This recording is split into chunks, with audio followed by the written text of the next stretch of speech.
এটি একটি মর্মান্তিক দুর্ঘটনা। একই পরিবারের 7 জন এবং ড্রাইভার সহ নিহত হয়েছে।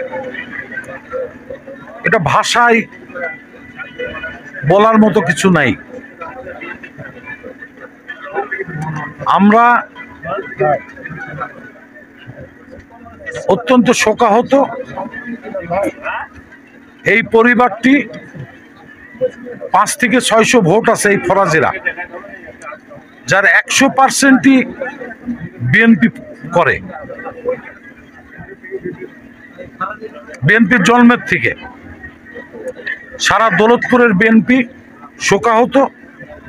আপনারা দেখতেছেন হাজার হাজার মানুষ এই সন্ধ্যাবেলায় এই শোক সন্তপ্ত পরিবারকে সমবেদনা জানানোর জন্য আসছে।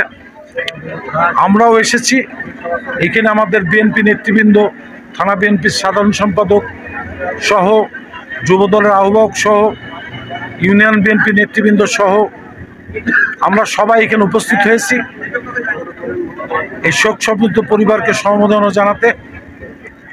আল্লাহ যেন এই শোককে শক্তিতে রূপান্তরিত করে তাদেরকে চলার পথে যেন আল্লাহ